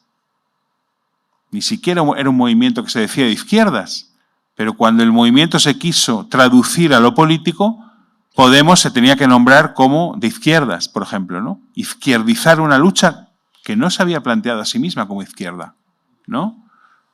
Entonces era una manera como de traducir lo nuevo en un molde viejo. ¿Cómo hubiera sido traducir las intensidades? ¿Cómo hubiera sido, digamos, prolongar lo que había ocurrido en la calle, tratando también quizá de que afectase al nivel institucional, porque a mí eso me parecía muy interesante, que pudiera haber ahí también medidas de contención, leyes que cambiaran cosas, recursos que se movieran de otra manera, otra relación con lo público, por supuesto, pero digamos también tratando de recrear ese propio movimiento de la calle, ¿no? Del estar juntos con la diferencia, de ese ritmo de la calle, ¿no? Entonces, bueno, cuando hablamos de traducir, ¿qué se traduce? ¿Se traduce en reivindicaciones, demandas, o se traduce también el ritmo de las cosas, ¿no? Su manera de estar? Ahí me parece que hay una pregunta, y me parece que la nueva política, al traducir solo el signo y perder la fuerza de las intensidades, al entrar en la institución se encontró que estaba ella sola. Cuando, digamos, me parece que o hay fuerzas que te empujan una y otra vez y que son capaces de contrarrestar los poderes increíblemente fuertes que vas a tener cuando entras en una institución, una derecha mediática, la derecha en los servicios secretos, la derecha en la judicatura, o digamos has conservado contigo las fuerzas de la calle, o vas a estar apresado en un lugar, digamos, donde vas a poder tener poquísimo margen de maniobra, ¿no? Entonces, bueno, eso por decir algo del nivel de la traducción y del gobierno también, ¿no? Y luego, bueno, ¿qué pasa? Que estamos en una época también donde ha caído el imaginario de la revolución, ¿no? Antes había un imaginario de revolución. Se puede tomar el poder porque vamos hacia digamos, algo que, aunque digamos, la revolución fue una palabra que se declinara de formas tan distintas entre todas las tribus políticas de la izquierda, pero una palabra que existía. Hoy se toma el gobierno ¿para qué? ¿No? Para cambiar el neoliberalismo, ¿en qué? ¿Existe algo así como una idea fuerza como lo fue el imaginario del socialismo, del comunismo en el siglo XX? Me parece que no, ¿no? Entonces, algo de eso debe ser reinventado. Debemos reinventar, digamos, un socialismo del siglo XXI, un socialismo de los bienes comunes, de lo común, del común, por ejemplo, ¿no? Una manera de articular una radicalización democrática, es decir, la igualdad y la participación política, por ejemplo, ¿no? Eso que se ha extendido tanto en las izquierdas digamos, del siglo XX y del siglo XXI, ¿no? O bien la igualdad material, o bien la participación política, la autogestión, ¿no? Intentar combinar ambas cosas. Yo creo que el imaginario de los comunes intenta articular esas dos cosas juntas, ¿no? A la vez la igualdad material y también la participación política, ¿no? La democracia en sentido más radical, ¿no? O sea, me parece que hay una pregunta por el gobierno que, digamos, se toma el poder, pero sin esa imaginario de revolución, bueno, pues hay un problema ahí, ¿no? hasta entonces, pues yo creo que, bueno, por lo menos esta imagen de la deserción, resistir y en el límite que abre esa resistencia, vivir distinto. Una política que no sueña con una transformación quizá macro, sino que, digamos, como que se conforma ahí. Resistir, poner límites y en esos límites vivir distinto, ¿no?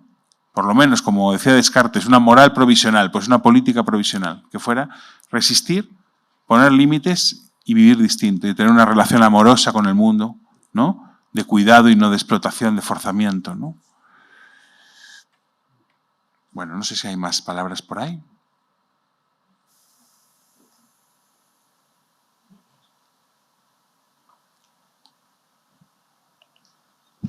Hola, Amador. Mi nombre es Juan Carlos.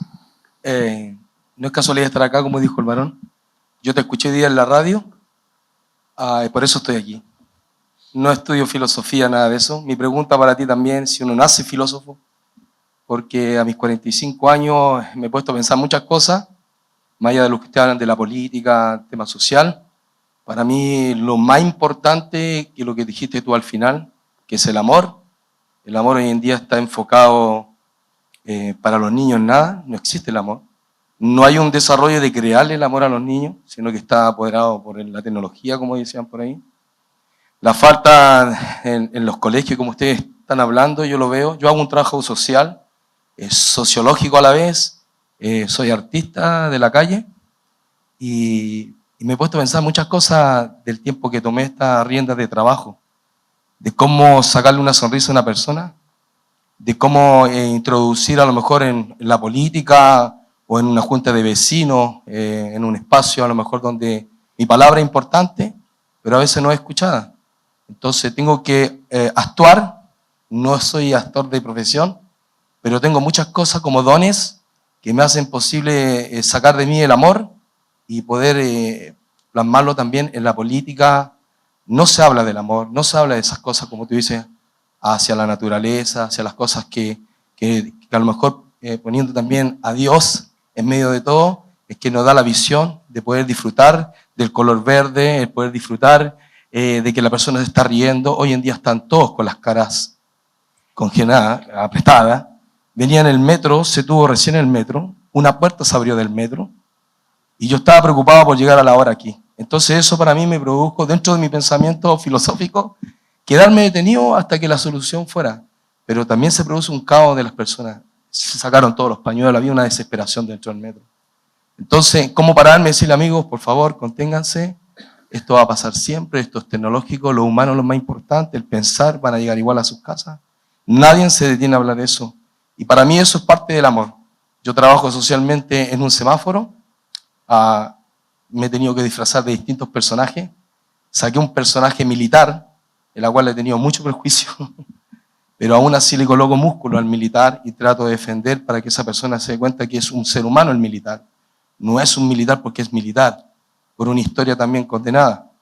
Entonces, para terminar, mi fundamento, el estar acá, estoy súper agradecido.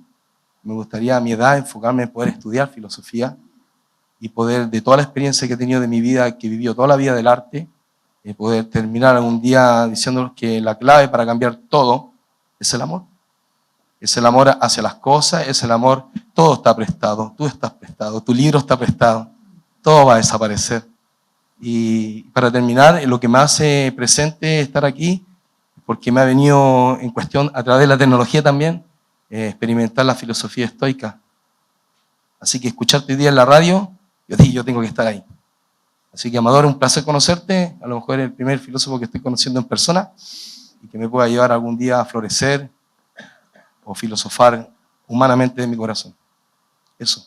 Bueno, qué bonito. Pues,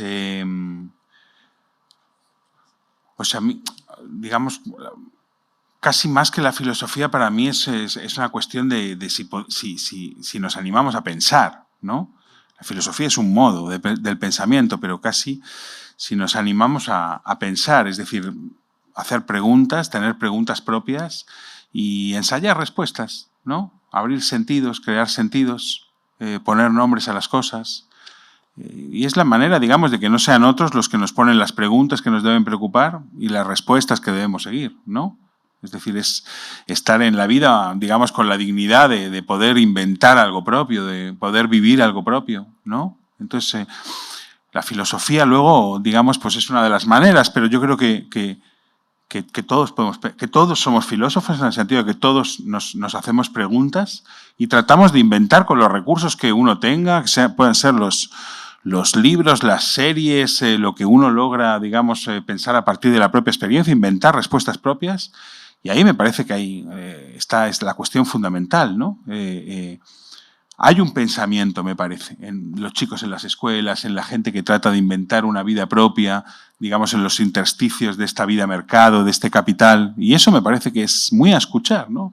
Se piensa y digamos, la transformación social debería intentar activar esas capacidades de pensamiento, no simplemente hacer una estrategia a ver quién coloca el mejor mensaje, sino no podría pensarse la política como una batalla del pensamiento, activar espacios de pensamiento, no dar todo pensado, sino dar qué pensar, tener ganas de escuchar y pensar con el otro, que son los grandes momentos de la insurrección, el 15M, son momentos de pensamiento colectivo, pensamiento común, pensamiento plural, digamos, ¿no?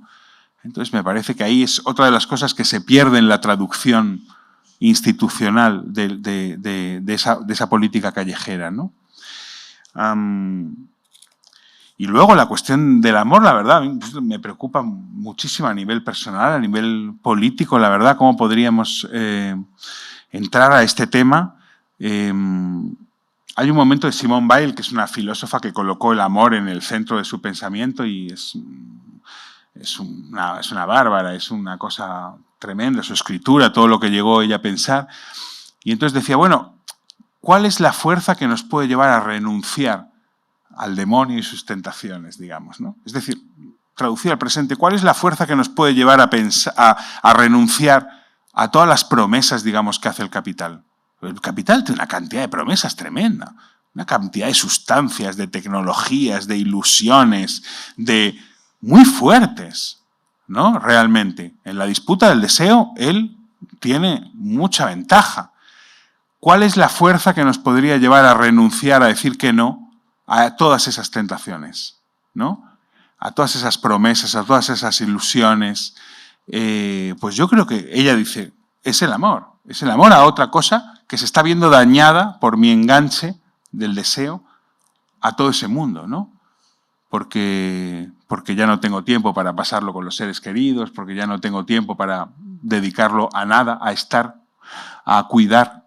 Entonces ella dice la fuerza, digamos, de la renuncia que nos permitiría desenganchar nuestro deseo del capital es el amor a lo que amamos y está siendo descuidado por estar enganchados al capital, ¿no?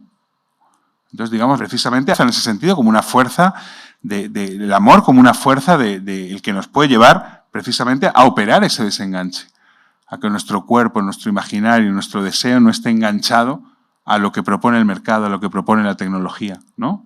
A operar ese desenganche. Entonces, me parece que el amor es una fuerza política de primer orden, ¿no?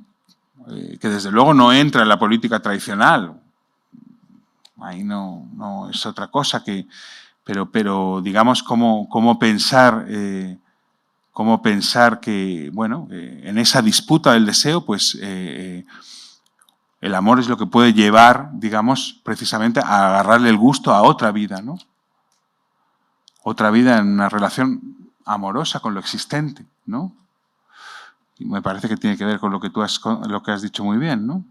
En España hubo, no sé si ya, digamos, estamos como en qué punto de tiempo estamos, pero hubo un fenómeno que creo que también ha habido en Chile no hace tanto tiempo, que hubo un apagón nacional y que duró todo un día y fue un momento fantástico, la verdad.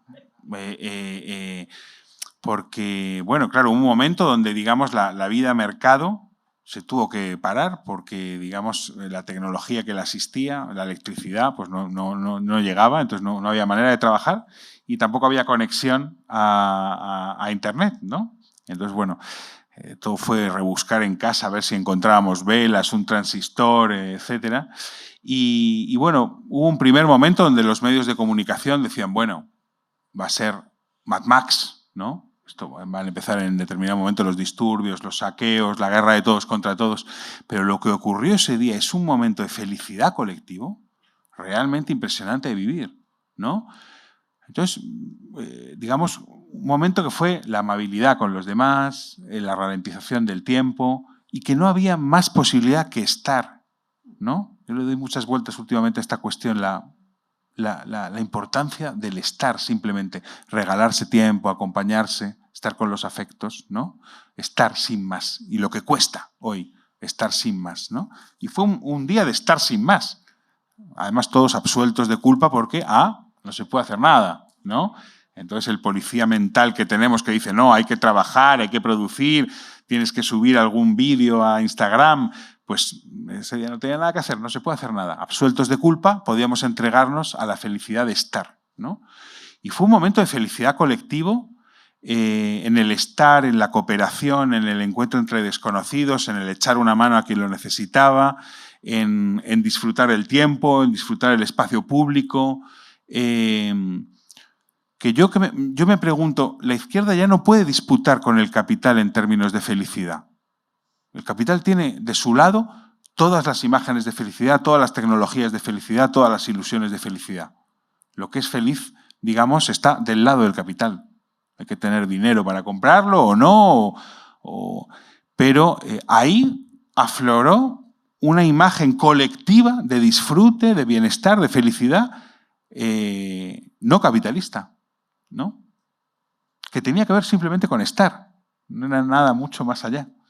El tiempo, regalarse el tiempo para estar, ¿no? Y fue hermoso. Yo, la verdad, dije, yo si fuera alguien de izquierdas, digamos, de un partido de izquierdas, etcétera, le pondría un oído a esto que ha pasado hoy, ¿no? No me parece algo coyuntural.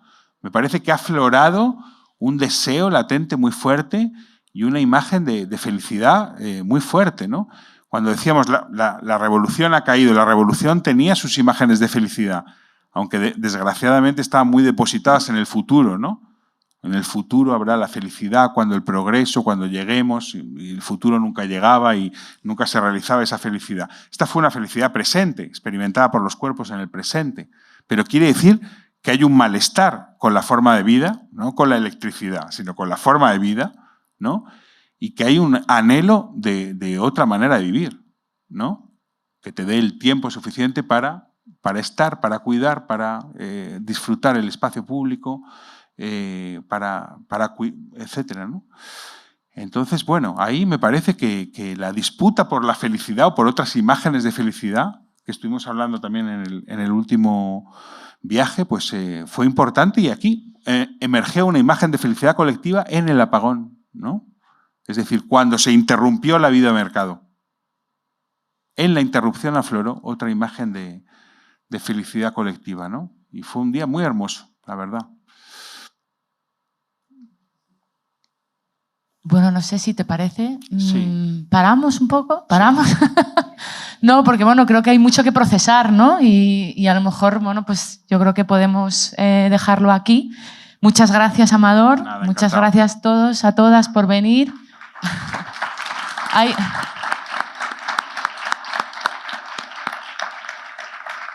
Hay dos cosas importantes que no lo dije al inicio y una es que hemos grabado la actividad, ¿no? Y bueno, queremos subir el vídeo a nuestra plataforma de YouTube. Pero por supuesto, si alguien no quiere tal, que nos lo diga porque de verdad lo entendemos y podemos quitar su intervención, vamos, que no hay ningún problema, ¿vale? Y luego otro que también quiero agradecer, por supuesto, al equipo de Centro Cultural, en especial a Joaquín y a Héctor, que han hecho esta actividad con mucho cariño y mucho cuidado, así que muchas gracias. Que no lo dije antes. Y bueno, pues nada, muchas preguntas, Amador. Era un espacio de preguntas, pero yo me voy con una respuesta. Sí, que es que yo me quiero quedar también, porque yo muchas veces lo que hago, yo me quiero quedar y quiero seguir pensando y seguir impulsando espacios para pensar ideas, ¿no? Y entonces, pues muchas gracias. porque ahora tengo, ¿no? y seguir, claro, y seguir trabajando en esto, ¿no? La verdad que... Seguir con el problema. Que seguir con el problema. Sí, efectivamente, seguir con el problema.